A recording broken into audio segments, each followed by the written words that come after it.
space that are choosing to go out there and create big epic lives for themselves and their families, and not go out there and live a life of mediocrity. So today, you guys, we got an amazing guest on the show.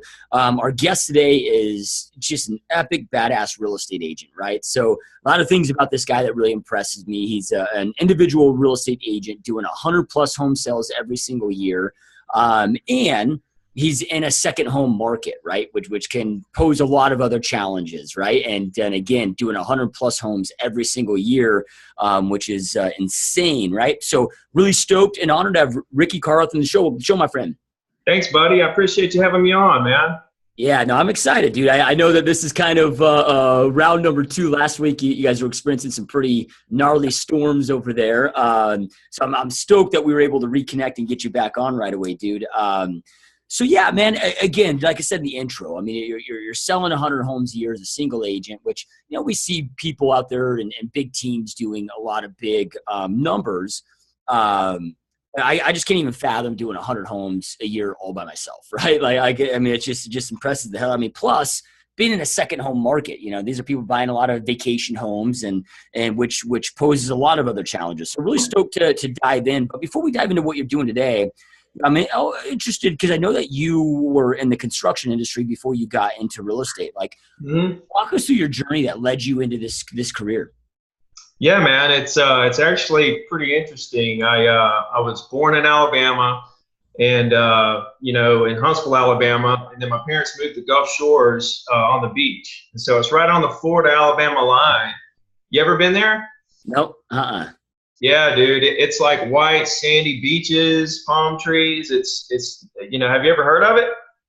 Nope. Yeah. Nobody knows we have like some of the most beautiful beaches in the world down here, and we got a lot of condos too, right on the beach. But yeah, I grew up down here, and my dad owned a roofing business, and so I was kind of born into this blue collar roofing. You know, kind of biz. Like I was born into roofing, you know, and you know, roofing. You know, you get up, you go to work every day. You work as hard as you can. It's a lot of hard work, and a lot of people say, "Man, I could never do that." And but when you're born into it, you don't know any different.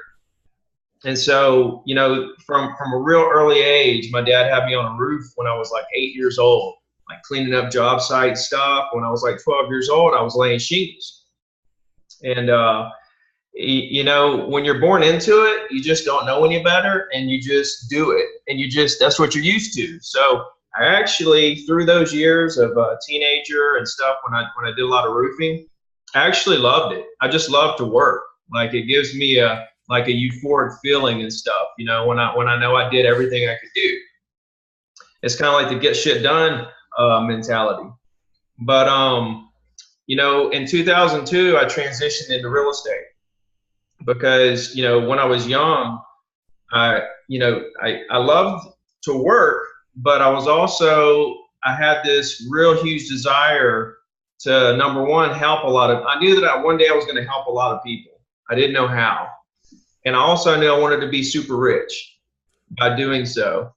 And with being super rich, you can even help more people. So I knew that was kind of my destiny from day one, and I knew it'd be a long journey. So, you know, when I got into real estate, I was used to laying shingles all day. And so I had to try to like transition and convert, like how to, you know, you get paid for every shingle you lay. So I had to figure out in real estate, what can I do in real estate that translates to I get paid for everything that I do. And so it took me a long time, but I finally ran across phone calls, you know, and circle prospecting, calling property owners and stuff like that. So basically, to wrap up how I got where I'm at, you know, I got in 2002 when the boom happened and everything went crazy. And I could literally call 10 condo owners on the beach and find somebody that wanted to make $100,000 on their condo because they were just shooting up. So I'd make 10 calls, you know, I'd sell I'd list it, I'd sell it in a day, it'd close in 30 days. And then I would never hear from that person ever again. I would just call 10 more owners, do a deal, call 10 more owners, do a deal, so on and so forth. And I never really, I got the phone call part down and I got the doing the deals part down, but I didn't get the relationship part down. And then when the market crashed, I made a lot of money. But when it crashed, I bought so much real estate and stuff like everybody else. I lost everything, went bankrupt and all that. I went back to roofing. Then I worked on an oil rig for a year. So it's been an interesting journey. But through all that, through the crash and everything, I realized, I read a bunch of books and I was trying to figure out what I did wrong. Why did I lose everything? What was it that it was missing? And so I realized it was relationships. I had a theory. Once I realized it, was like a light bulb went off.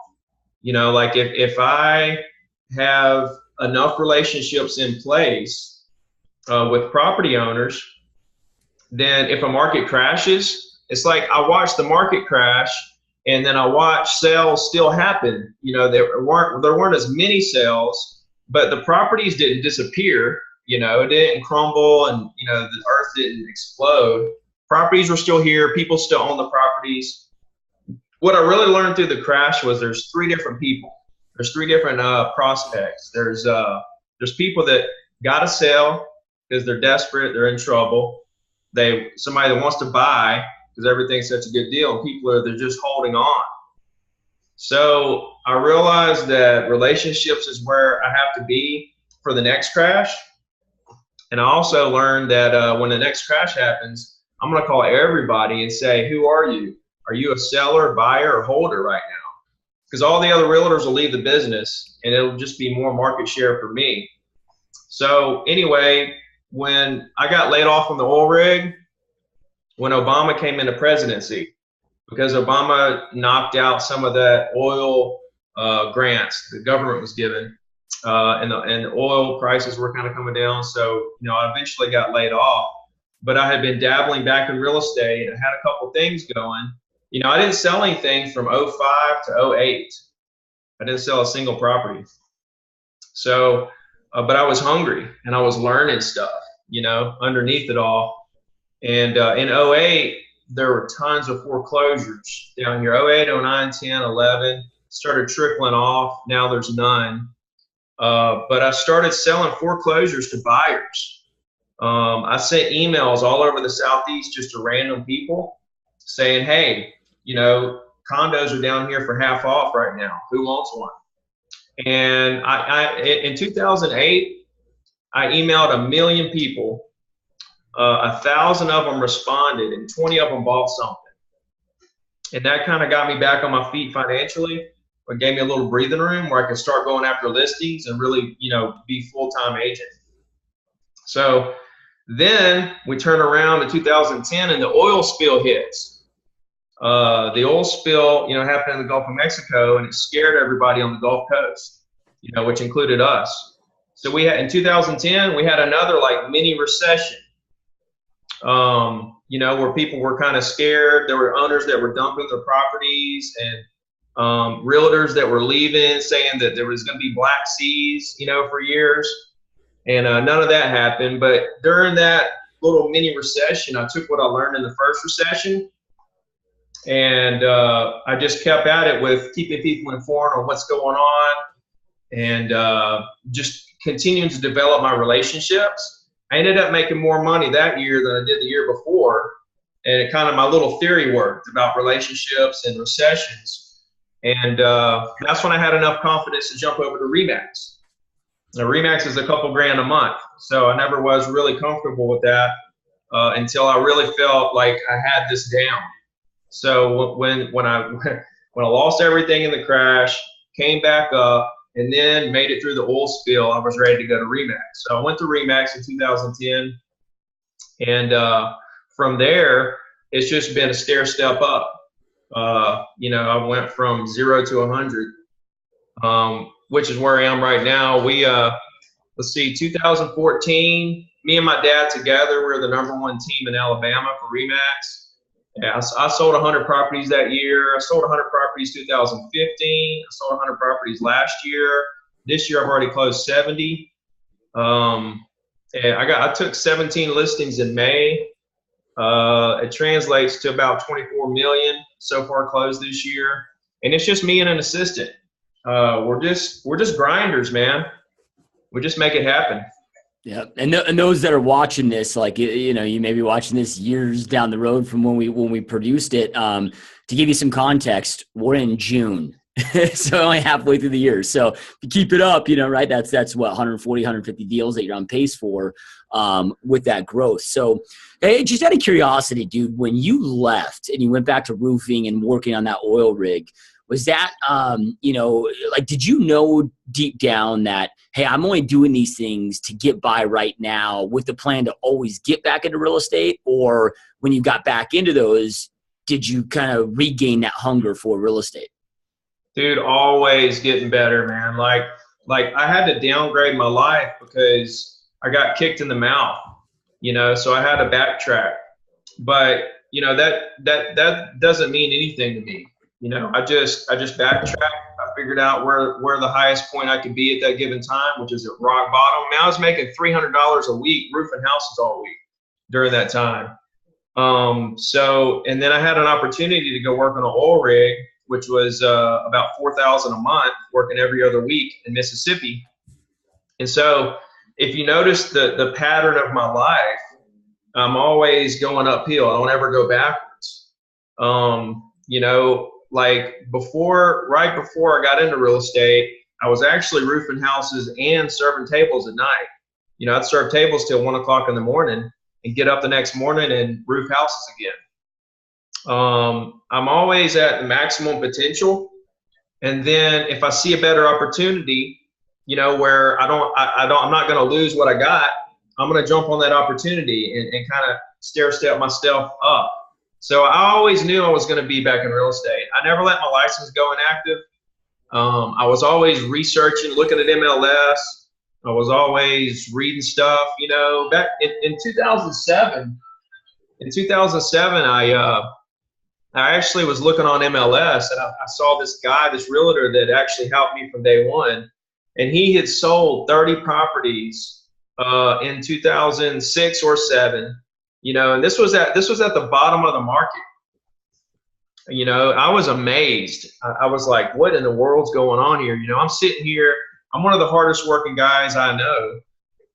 You know, and I've been like, you know, kicked in the mouth. And this guy, he's still selling enough to make a good living, you know. So I went to him and I said, what are you doing?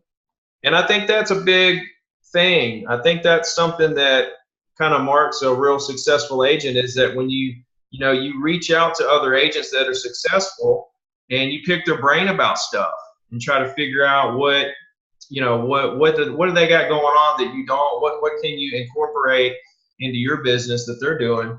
I think that's a big thing. So to answer your question, I always knew I was going to be back in real estate, and, you know, doing 100 deals a year, you know, is great and everything. But if I was worried about that, then I would just stop right there. If I'm going to stop there, I would have stopped at 50. You know, I've done 70 so far this year.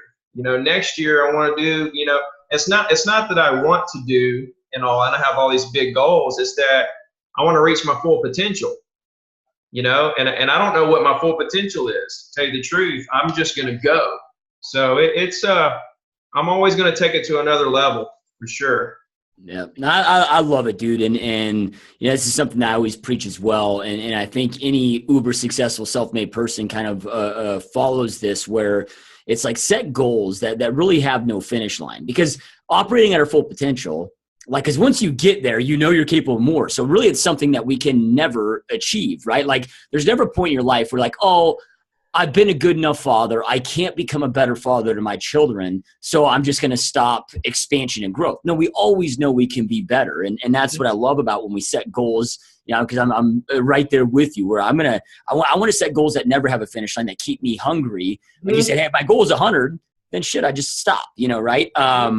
So dude, so I love it, man. So there's really kind of 3 areas I want to hit on with you, which is, what you're doing to generate new business. The second would be, you talked a lot about those relationships and developing those, staying in touch with your past clients, keeping them up to date, educating them. And, I kind of want to get an idea of what you're doing there. And then thirdly, I really want to go into like what your daily schedule looks like, because 100 deals with one assistant, again, it's pretty impressive, and you've got to, I'm sure, really have your schedule dialed in to do that. So, when it comes to your new business, because it's not like with your business growing, you're at the level it is, you're not just reliant on repeat referral business. You probably got a lot of that coming in, but then I'm sure you're out there attacking new business as well. And you talked before about circle prospecting. I mean, what are some of the things that you're doing right now to bring in this new business it's 2017 as the time of this interview. Like, what are some things that you're doing right now that are working really well for you for that new business?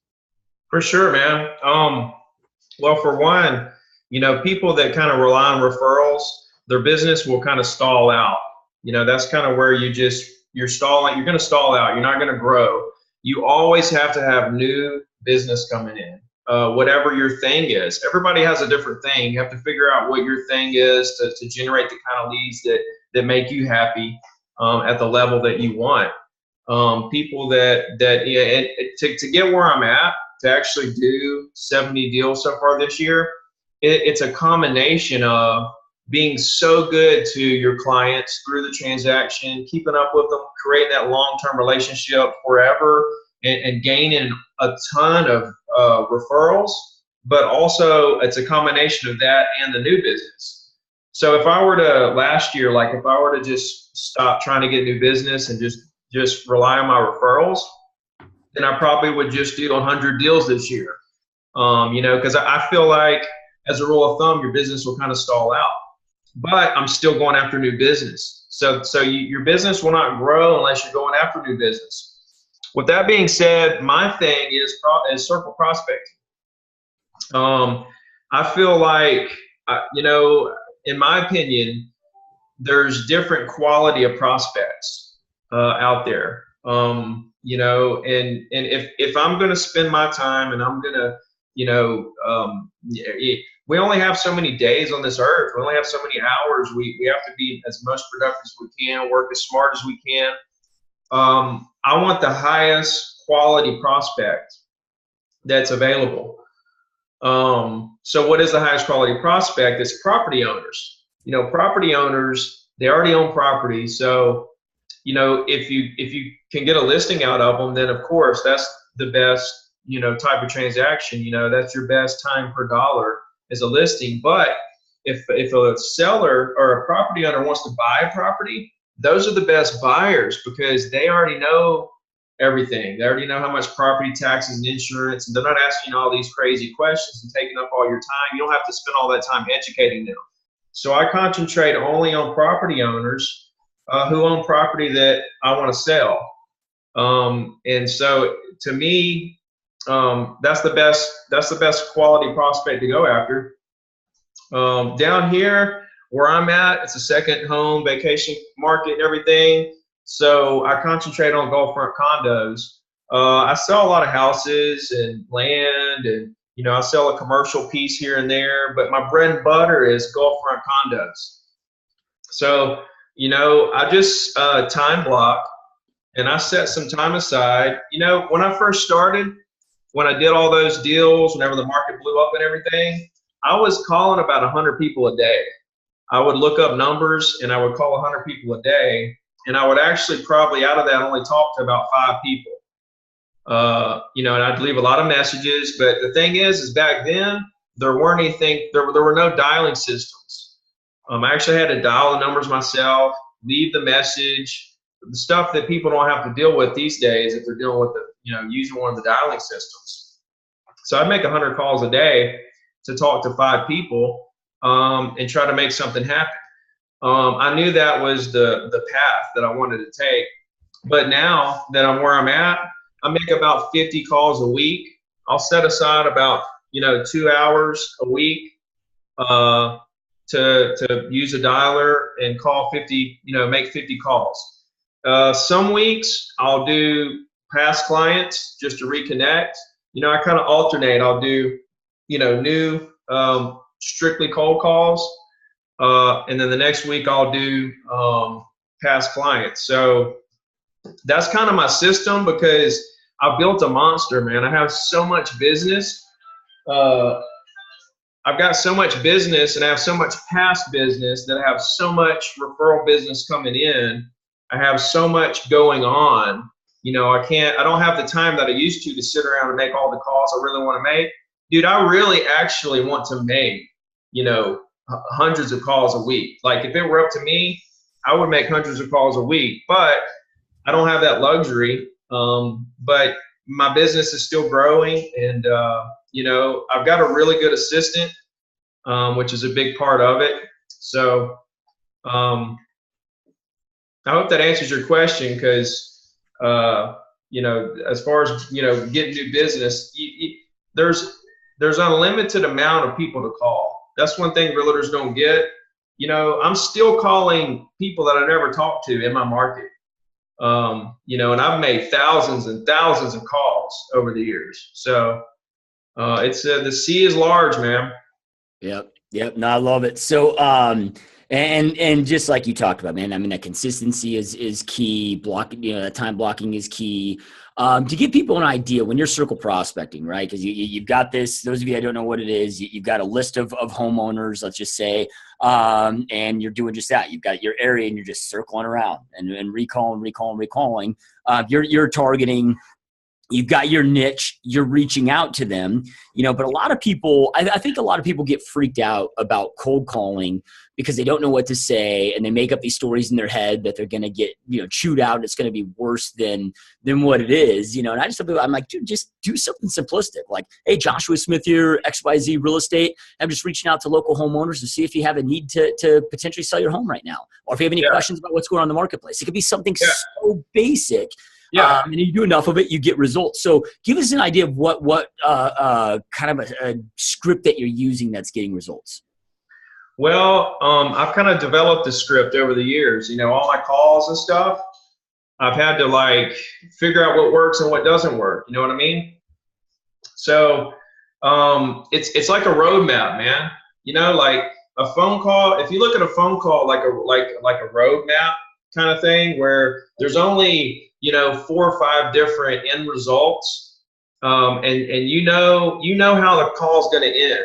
You know that there's only going to be 4 or 5 different, you know, end results, and you know there's going to be a couple twists and turns in the call. You kind of know what to expect. You can handle whichever way the call goes, and you know it's going to end the way that you know it's going to end, one of the 3 or 4 ways.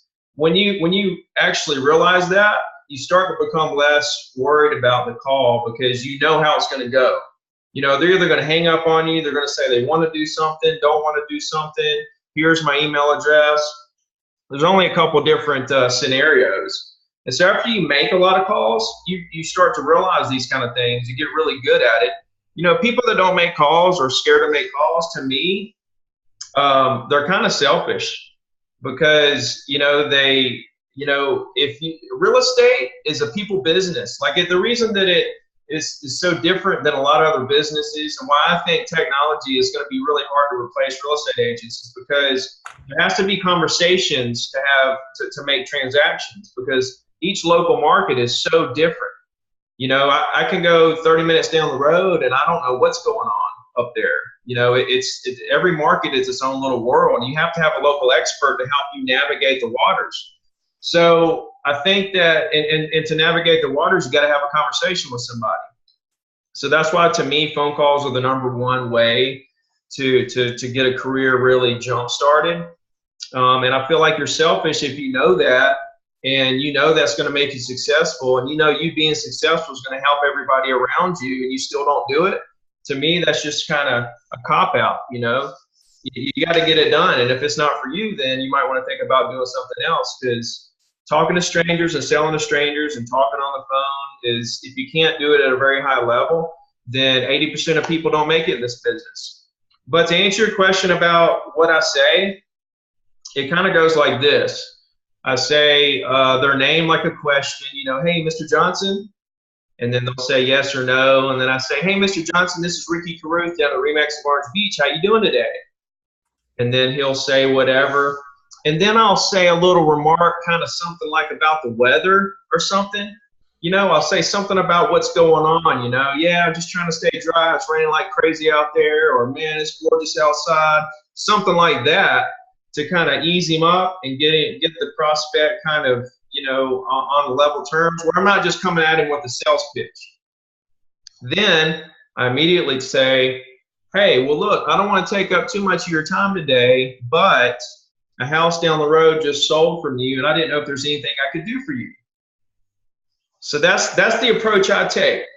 I tell them, hey, look, I don't want to take up too much of your time today, but I just listed a house or something just sold or whatever I'm calling about, and I didn't know if there's anything I could do for you today. And sometimes they'll say, well, help me with what? And I'm like, well, with buying or selling real estate or anything, you know, just whatever.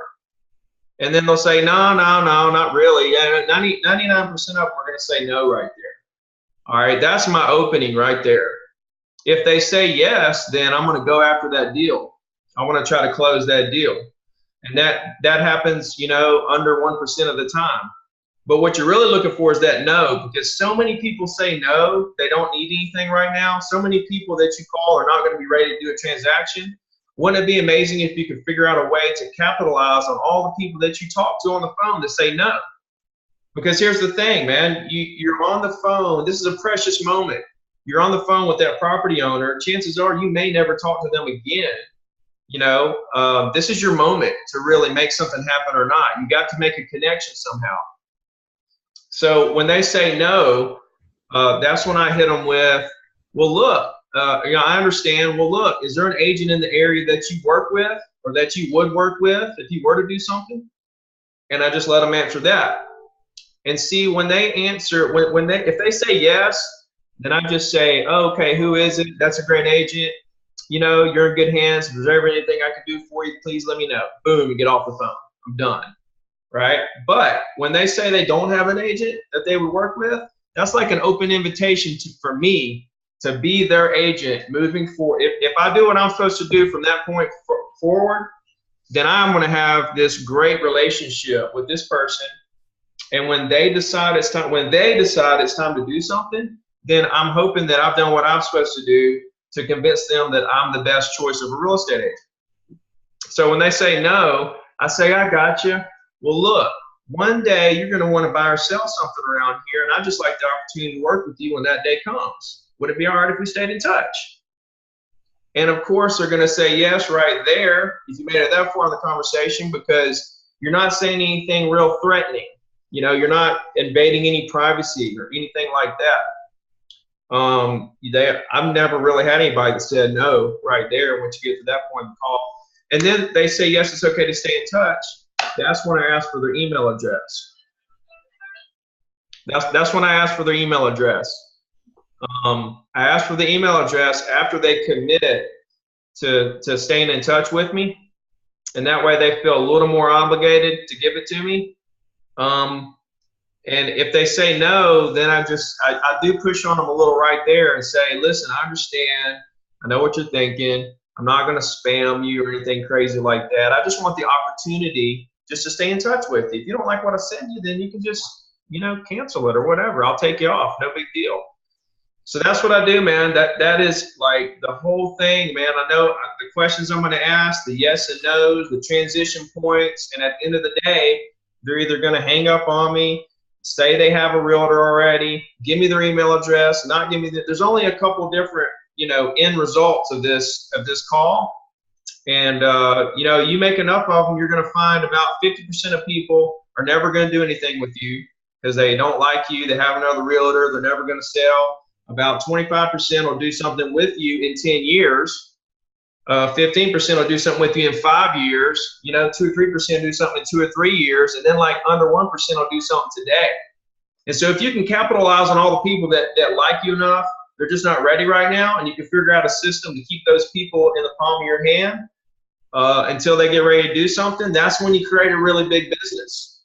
And so I get their email address, and I do a weekly email report of my market. It's really good, and it keeps people engaged. So that's pretty much, you know, the bread and butter. I don't have a very elaborate, crazy, business. It's pretty simple, and but it works really well, and I just grind it out. Yeah, no, I love it, man. And you did a brilliant job laying that out, right? So hopefully those watching and listening are taking some amazing notes here. Because I mean, so many people overcomplicate this stuff. I mean, it's basic. I mean, it's simplistic, but simple doesn't mean easy. It's hard to pick up the phones. It's hard to get rejected. So simplistic never means easy. But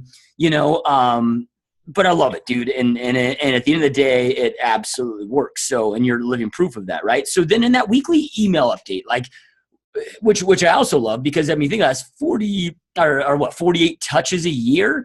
And even if they're just deleting it, they're still seeing, Ricky with Remax's name. You can't delete an email with not kind of even through your peripherals seeing that name and burning that into their subconscious. Mm-hmm. So when you're emailing that weekly market update, is that just kind of like hey, here's what's new on the market, here's what's went under contract, here's what's sold in the past week, or is it? Do you include just overall things that are happening in the area? Like, what does that weekly email look like? It's a combination of everything, man. It's stuff in the area. It's closed sales. It's new listings. It's a nice picture of the beach. It's featured listings. But the thing about it is, it's got a beach cam, property search thing. It's got all kinds of stuff. But the thing is the genius of it is to make it to where it has all those different parts of the content, but also to make it simple to read, easy on the eyes, not real busy. I'm pretty good. I've got kind of a talent where I can create these emails and other things where it's attractive, without being too much for people, where it's just kind of a subtle thing. It gives you what you want, but it's not too much. And, I've got people that open up the email because they want to see what closed. Then I got other people that open it up because they want to see the new listings. Then I got other people that open it up because they want to see the beach cam. Other people want to see the, featured properties or whatever. There's a different thing on there for everybody, and I try to make it to where it's got everything anybody would want. I got 14,000 people on that list, and 2,000 of them open it up every week. And then out of the other ones, I'm sure, they just, like you say, they just kind of subliminally see it every week. And if they ever decide to do something, they know it's there. They know I'm there. You know what the weekly report does for me? It like works for me. Like, it builds the relationship for me, because I send it every single Wednesday for 10 years, through the ups and downs of my life, through the market crashing, through, moving, vacations. Every single Wednesday, a report goes out from me to them. And what it does is it shows them how consistent I am. It shows them how hardworking, professional, knowledgeable, low pressure, easy to deal with. It completely molds who I am to them on a massive level to thousands of people without me having to do it. Where I can just sit here and make calls all day to new people and just get more email addresses, throw them in there, and let that machine just keep churning. So I get people that call me all the time that I've been getting your email for 7 years, and I'm like, what's your name? It's amazing. So, when I started, there was no Facebook, there was no dialing systems and stuff, and this is a whole new world that we're in now. But I built my stuff on the old school, methods, and it still works. I have gotten into a lot of Facebook stuff. I have done, I do some things, but my bread and butter is phones and emails, and postcards. I'm pretty religious on postcards. Do about 2,000 a month. Yep. Yeah. No, it's amazing, man. It's, I think so many people use technology, and they use it in a way that it replaces the human connection. And you've used it in a way where you're not looking to replace the human connection, those relationships. You're just allowing you to do more of it and go deeper with those relationships. And that's definitely the right angle to be taking. And the consistency, because people are like, oh, Ricky, man, you've come out of nowhere, dude. Your business is on fire. 10 years of consistent, nonstop, right? I love it, dude. So then when it comes to your past clients, right? So then I'm sure your past clients are probably still continuously getting those those Wednesday emails. Yeah. Then are you doing, additional dials to them or staying in touch with them outside of those emails to further that relationship? Well, I have so many of them, it's a chore. I mean, I have thousands of past clients, and the thing is they get the email, and that's really the like main focus. That's like the heart of my business. That's the glue that holds it all together. But like I said, I'll do every other week. I'll try to call 50 of my past clients and just touch base with them and stuff. But see, down here, most of my clients don't live in my area. They live all over the country. They come down from all over and buy condos down here. So, a lot of times, I'll send out an email that looks like it's a personal email, but it's a blast to everybody. And it's like, hey, man, just checking on you. Let me know when you get down here next. I want to do lunch with you, or something like that. I do a lot of lunches. And I give away a lot of dinner gift cards to seafood restaurants down here. So anytime I meet somebody, I'm giving a $25 gift card to whoever I'm meeting, just to show gratitude and stuff, just to do something a little extra. So, as far as the past clients, they see what I'm doing. That email I do, they know it's a blast, but I do it in a way where there's still a personal touch to it. And when a client deals with me one-on-one, when we do a deal, it's so up close and personal. Like I go way above and beyond. Like they know when they call me, like I'll go do anything for them. You know what I'm saying? And so when they know that, it's like you don't have to stay in such close contact with them, because they know that whenever they do need you, that you're going to just, cut a back flip for them. So, it's a little bit of both. I try to call them. I can't call all of them. I do what I can do. And I try to do lunch, and a lot of them will call me when they get down and say, hey, let's go do lunch. So I'll get some one-on-one FaceTime with them. So. Yep. Love it, dude. Love it. So then when it comes to your daily schedule, your personal schedule, man, because you've got, you're doing your circle prospecting, but dude, when you're closing 10 to 15 deals a month, and I know you've got your assistant, but still, it's not like we delegate every aspect of that transaction. We still get sucked into part of it, and like kind of walk us through what a typical day looks like for you, and what type of planning goes into that, right? So you're just not pulling your damn hair out, Yeah. Well, it's kind of like Tasmanian devil style, really. But, pulling your hair out and stuff, here's the thing, man. Like, people have different levels. Everybody can handle a different amount of business. Some people get 2 or 3 things under contract, and that is it for them, dude, for like a month. They can't handle anymore. And other people, like I've got 60 listings right now. I've got 22 things under contract. I'm handling a development in Foley. I've got all kinds of stuff going on. I'm sitting here doing a podcast with you, just chilling. It really kind of, you have to be the kind of person that doesn't worry a lot, number one. I think a lot of people worry a whole lot about stuff that doesn't matter. I think that, things work themselves out. I don't like to say it a whole lot, but, I really couldn't sit here and tell you every little thing I got under contract, every little listing I got, because I'm so moving forward and I'm so just letting all that other stuff work itself out. Do I have to do stuff? Do I have to negotiate inspections? Do I have to talk to lenders and title companies and go to closings and stuff like that? Absolutely. I do it all the time. But, what I do, I think the biggest takeaway for everybody would be that I go into the office. First off, I work out every morning at 7. I got a personal trainer. I get to the office about 9. So it's not like I'm getting there at 7 o'clock, like killing it, for 2 hours. I get there at 9, and then I sit down for about 15 minutes, and I go through my entire business, and I take notes. I look at everything under contract. I look at all the follow-up stuff I need to be working on. Just any little thing going on in my business, I take note, and I make a list, of everything I need to be thinking about and doing. So, and then after that, I just tackle the list all day long.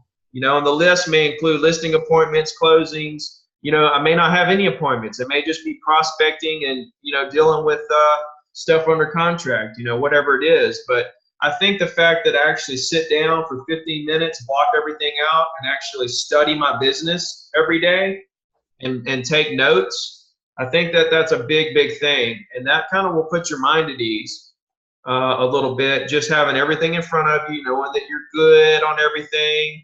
If there's some kind of emergency, just go ahead and call. It blows my mind how people will take like a whole day or two to deal with like an inspection. They come back, they want some things fixed. It's like all you had to do was call somebody for like 5 minutes and then you're done. And then you can move over to let's go find some more business. So I think the biggest thing is to study your business for about 15, 20 minutes per day, take a lot of notes, and then try not to worry about everything and realize that, things are going to work themselves out naturally for the most part. If there is something that you need to attend to, then you'll have to attend to it. Somebody will call you or you'll know it, or something like that. So, I shut down at 5 o'clock every day. I'm done. I have to separate my work and my home. If you don't have that balance, then you can really lose it. You can really get burnt out. So I think it's real important to study your business for 15 to 20 minutes a day, not worry about everything in the world, keep moving forward and find more. The best thing that solves most problems that realtors have is just to move forward and find more deals. Yeah. Everybody's worried about what's in front of them and they're not looking ahead. And also to separate your home and your life. My office is at my office at Remax of Orange Beach. And, I'm not one of these guys that can work out of my house because I got to separate the two. And, sometimes I come home and I will work sometimes, but, and on the weekends, I don't really work that much either, only if somebody wants to see property. I don't go to the office and make calls or do office work. I grind it out so hard during the week that I don't have to worry about working on the weekends. I do other kind of work, like I'm studying and learning and watching, and I'm working 24/7, believe me, trying to take everything to another level. I don't want you to think I'm just sitting around watching Netflix or something, but yeah, it's all about what I said. Yeah. No, it's like Abraham Lincoln's famous quote: "If you give me an axe and a tree in 6 hours to cut down the tree, I'm going to spend the first 4 hours sharpening the axe." And now it's not 4 hours; it's 15 minutes. But every day you got that intentional plan. And if you really break it down, even people that go out there and grind 12, 14, 16-hour days, dude, they're not really grinding 12, 14, 16-hour days, right? Most people they can't control their interruptions. They're in a reactive state. They're not effective. They may, of those hours, they might be only effective 3 hours a day. And it sounds to me like, hey, I spend 15 minutes getting uber focused on what must happen today. Mm-hmm. And then I'm working that 8 hours or 9 hours with extreme intentional focus on these things, which then becomes the equivalent of the average person's 18-hour day. Right. Dude, I get more done before lunch than most people get done all month. It's crazy, dude. I'm just...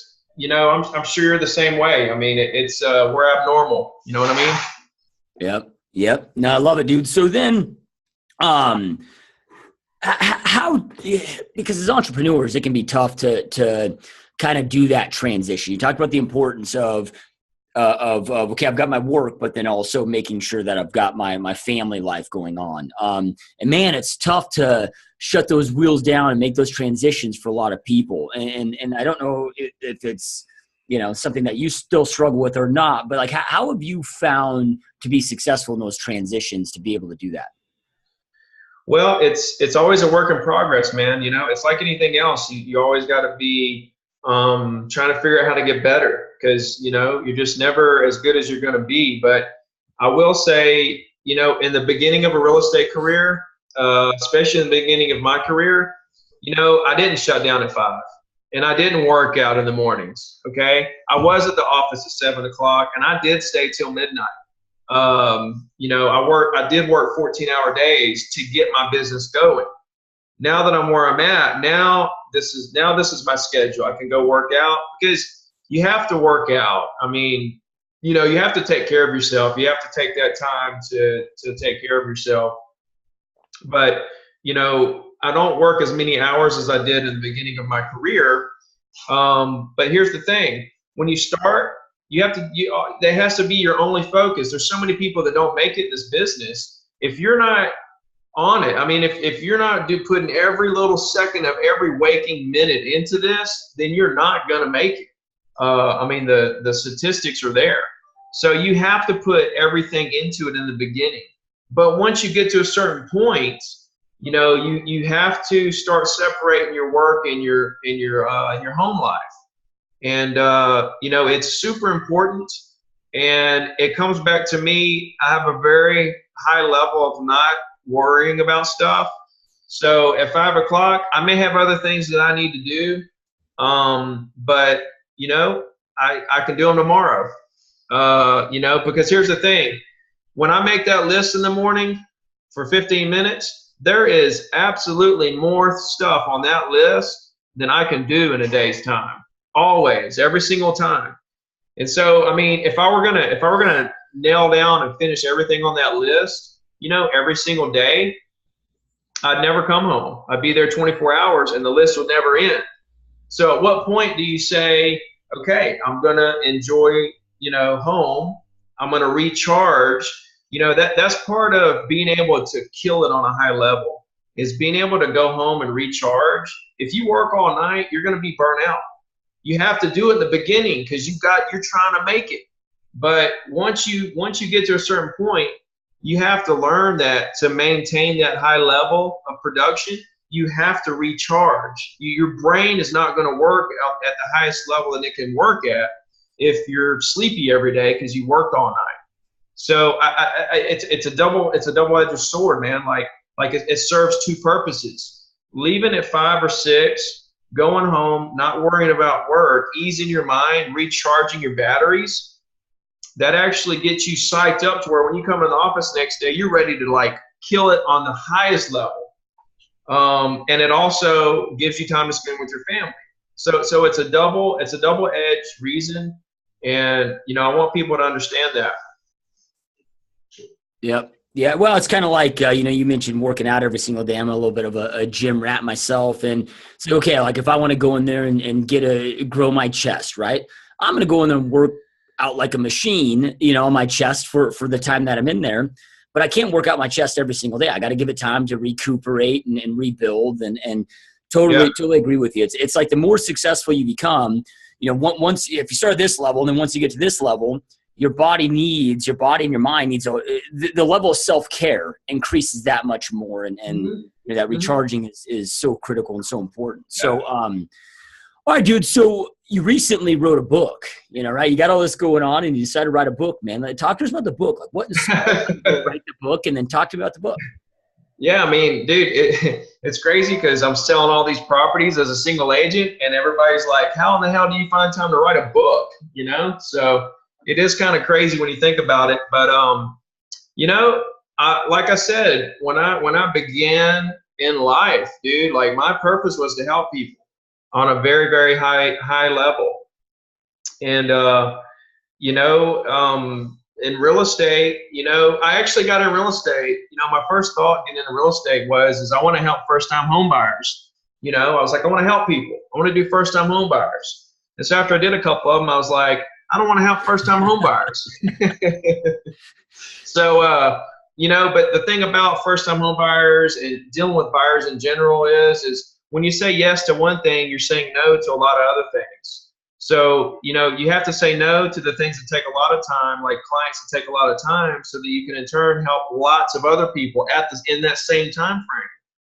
So, I getting into real estate, that didn't work. So I ended up starting to sell condos, which was great, very gratifying. Helping condo owners buy and sell stuff is very gratifying as well, and it pays a lot. So then, I make it to a certain point, and I'm thinking, I want to start training agents. I want to help agents. All these new agents coming in, they don't know what's going on. I want to help them. So I said, I'm going to do a team. So I started trying to do a team, and I went through about 12 agents, And, you know, to me, and everybody's different, you know, to me in real estate, there's two different people. There's a salesman, which is me, and there's managers who are brokers and team leaders. Some people are really good at being team leaders and being brokers. I'm not one of them. I just don't have the patience for it. You know, that detail of patience. I have a lot of patience, but the thing is, you know, with the team too, agents are either really good and they leave you pretty quick, or they're really bad and they suck all the life out of you. So, you know, the last guy I had, I was spending so much time with him, and he ended up just leaving, never selling anything and leaving. And he was taking away so much time from my clients. You know, I was spending so much time with him that I needed to spend with my clients to grow my business. And so that's when I decided, you know, I'm just going to be a single agent. I'm not going to do a team. And I'm going to put 100% of my time into my clients, and I'm going to grow that part of the business instead of trying to train agents one after another that either are or aren't going to make it, might leave me, something like that. That's the year that my business blew up, is when I decided to make that decision. But I still had this itch, you know, I still wanted to help agents. And so, you know, it just finally hit me, why don't I write a book? You know, that's a way that I can help a massive amount of people, you know, with a very little time spent per agent. You know, so that's kind of what led to me writing the book. Writing the book was a whole nother journey because I never wrote a book before. So that was very interesting. But, you know, it came out earlier this year. And dude, it's been incredible. Like, I didn't even know if anybody would like it or read it or whatever, but it's been amazing, the response. You know, it's been super gratifying. And, you know, I've just been overwhelmed with, you know, I just feel super blessed to have the ability to be able to inspire people and kind of help them, show them the way that I did it, so that they can in turn, maybe it can help them find their way.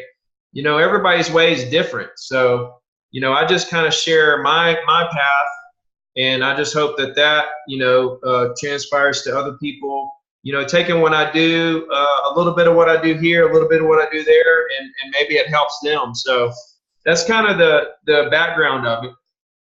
Yeah. Well, so what's the name of the book? And then if anybody that's listening or watching this wants to go out and get a copy, which I highly recommend that you all do right away. What I love about books, dude, I'm kind of going off track here slightly, but what I love about books is I don't know the cost of your book, but maybe you go out there and invest $20, $25 or whatever it is, $30, whatever that your average book costs. And you're getting, you know, the strategies and the ideas and the concepts that's made the author, you know, especially in business, having millions and millions and millions of dollars, that's packaged for $20. Like where else can you freaking do that? You know, it's just so amazing. So anyway, what's the name of the book, dude? And where's the best place to go pick up a copy? Yeah, dude, it is absolutely amazing, bro. It is $9, bro, and you get like my blueprint of like exactly how I built $1 million business. But it's all over Amazon.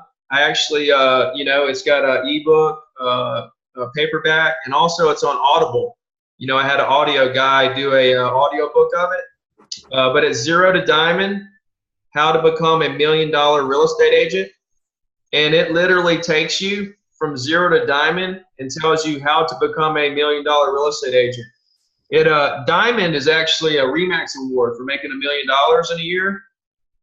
So that's kind of where the title came from. But yeah, Amazon, it's all over Amazon and Audible, iTunes.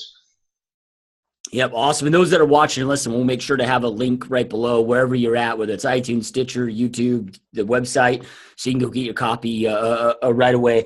So then and correct me if I'm wrong, but didn't recently you start you know, doing some kind of video training a little bit where agents can kind of get a little bit of insight with that? Absolutely, man. I do a weekly Q&A. It's on my Facebook group, which you can find on zerotodiamond.com. I got so lucky, dude, that Zero to Diamond was still available as a domain. But zerotodiamond.com, you can go there, and then a link to the Facebook group is there, and you can join that group. And I go live once a week and answer questions and stuff. I might have a subject that I go over. Like tomorrow, I'm going to do it at 4 o'clock Central, and basically, I haven't really got into my story about roofing and real estate stuff with this group yet. It's always been about like strategy and mindset and stuff. So tomorrow I'm going to kind of get into how I went from roofing houses to making $100,000 a month. And then I'll take questions from everybody, and it's always a lot of fun, and that's growing, and it's something that allows me to help agents on a really high level. So I'm going to continue doing it because I'm enjoying it. Yeah. Yeah. Well, with your passion to go help people, man, do you see yourself ever like kind of transitioning more into the training and coaching space? If the money's there. Yeah. If I have the opportunity to really branch out and help millions of people, if I'm good enough, if I can do it, then I'll do it. But my true passion is real estate. And even more than that, my true passion is selling Gulfront condos in Gulf Shores and Orange Beach, Alabama. I just love it. I just love the people. It's where I've started, and the community as a whole, they're just behind me so much. It's just my passion, selling real estate. But to answer your question, maybe one day. Yeah. Yeah. That's awesome, dude. That's epic. So knowing everything that you know now, dude, if you could go back and, to yourself when you first got into this business and give yourself 2 pieces of advice that you feel would have, got you to the level that you're at right now that much quicker. What would those 2 pieces of advice be? Well, I think the first piece of advice I would give my younger self would be that when a prospect tells you no, it doesn't mean no. What it really means is not right now, but thank you very much. Please stay in touch with me. They just said it in one word, no. So I think the first thing would be that, when you're talking on the phone and you're talking to clients, when people reject you or tell you no, realize that is actually a future client. They're just telling you that they're not ready right now. And you need to collect their information. My favorite is email, and stay in touch with them, forever. So I think that would be the first thing, is that rejection doesn't mean they didn't like you. It just means they're not ready. And actually there may be an opportunity for the future. A second thing would be, my second broker, he had this saying, and it really stuck with me. Of course, I already did this, but it really resonated with me for sure. And it's been a long time and I still remember it. But he said, if you treat real estate like a job, it'll be the best paying job you ever had. And I think that's something that really resonated with me. I was already a hard worker and everything, so I don't know if I told my younger self that, but it's something that definitely has been something that stuck with me over the years. So that's maybe 2 things that I may relay back to and tell my younger self, hey, I know you work hard already, but here's the thing, little Ricky, keep doing what you're doing. Like, it's going to work. Treat real estate like a job. It'll be the best paying job you ever had. And don't worry about people that tell you no, because that just means they're not ready yet. Stay with them. Yeah. No, I love that, man. My 90 Mastery Boot Camp, which is a training program that I do for realtors. I always preach that. We have one session that's just about time management, scheduling, developing a master schedule. I'm like, okay, so here's an example. When I was running gyms, before I got into the real estate business, my wife would never call me at work because she knew that I was on somebody else's dollar. And she wouldn't interrupt that. But the second, you know, I jumped into real estate, she's blowing up my phone to tell me every story, you know, right? Which is cool, you know, right? But you got to set those boundaries. Like, hey, I've got to treat this as a job, and everybody in your environment must respect that as a job, you know, right? So, because you see it all the time, people that were like brilliant when they had a job and being managed or whatever by somebody else, then they jump into real estate, but they can't manage themselves, and it just goes to hell. And so, yeah, I love that you brought that up, dude, because that's so powerful, man. Absolutely, man. So, you know, just like you, man, I mean, I'm about impact, and I love giving back to the industry that changed my life, you know, right? I think real estate's that industry that both totally transformed both your life and my life. And that's why I started the podcast, because I'm like, let me just have a free medium, a space where people can learn from the doers, guys like you. This isn't theory, you know, right? I got so sick of all the, you know, these gurus that have never freaking done it. So I wanted to create that space. And those that are here watching and listening, they're here because they want to go out there and create an epic, amazing life, just like you've been able to do, going from, you know, $300 a week roofing to making over $100,000 a month, right? So any last words of maybe advice or inspiration that you'd like to leave our audience with so they can go out there and do exactly that? I would say that the most important thing is to have conversations with people. You know, a lot of people try to, or, you know, I hear from a lot of agents, you know, like, how do I get started and what do I do? You know, there's so much garbage out there.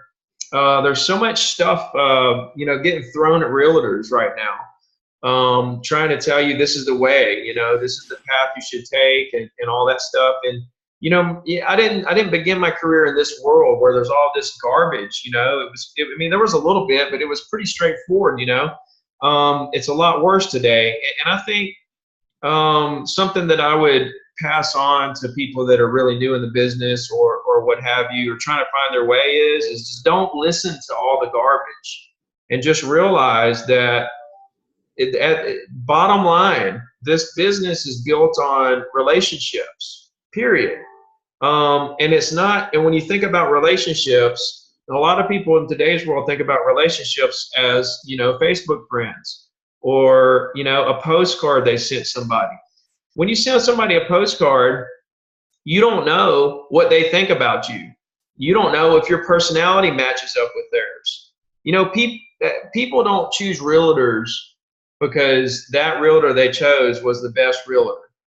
Anybody can put a property on MLS, show you property. Anybody can do that.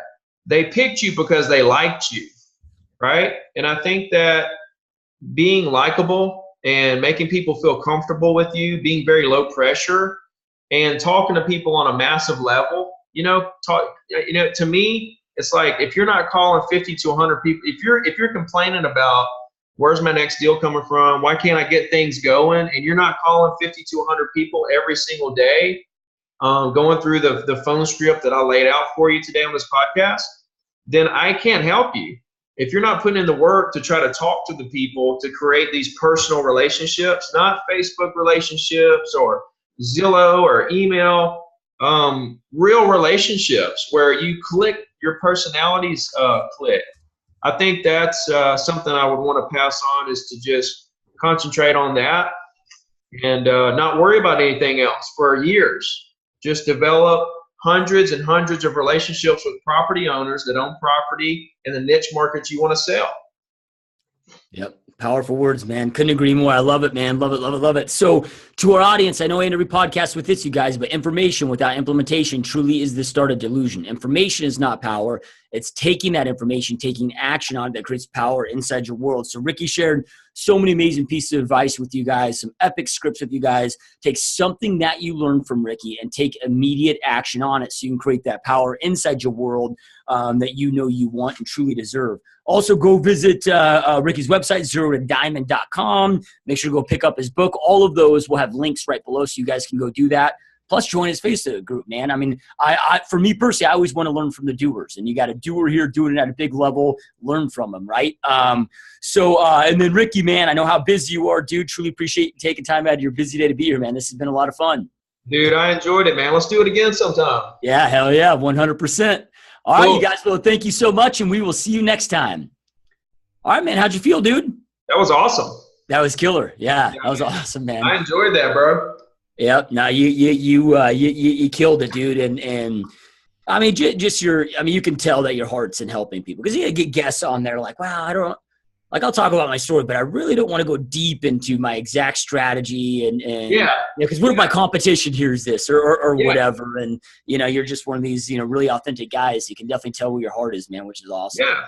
Yeah. It's like, I heard you on one of your podcasts. I listened to one of them a while back. It was just you talking, but you were talking about how business is there's no scarcity of business and stuff, like Grant Cardone stuff. And I live by that, bro. There's agents in my market that are super mad at me for doing this live show and stuff. And I'm just laughing at them because, I've been doing this for 6 months, but over the 6 months, I've sold more property than I've ever sold. It's like, it's not hurting me at all. Why you need to get to work, so Yep. Absolutely, man.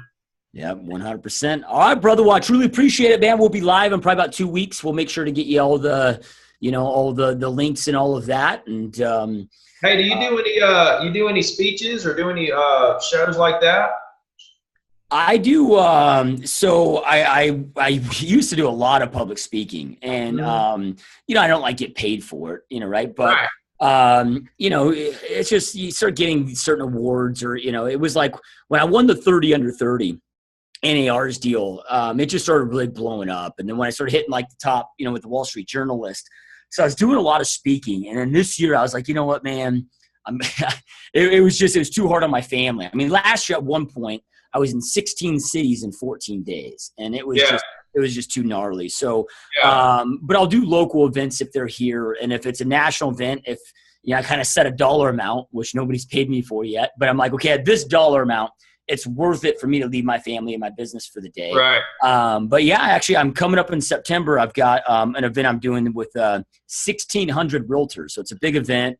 So I'm sharing the stage with Barbara Corcoran from the Shark Tank. Josh Altman from $1 Million Listing is going to be there. Yeah. And so, I love it. It's a lot of fun, but, it just hasn't I'm not a big enough name yet where, there's big money in it. So just like, for sure. like, hey, once the money's there, then, but until I get, like Darren Hardy or Grant Cardone's level where you're getting paid $50,000 to jump on stage. Yeah. I don't. Well, I'm just kind of getting into like some speaking and stuff. So if you run into something and you need somebody to come, step in or whatever, let me know. Or if there's something I can do to help you, just whatever I can do to help you, bro, just let me know, man. I'll be there. Yeah, I will, man. I usually put on a yearly event myself where I'll kind of invite some of my own friends that are just badass realtors that, come out and I'll definitely we'll stay in touch, man. And I'll definitely keep you updated. For sure, brother.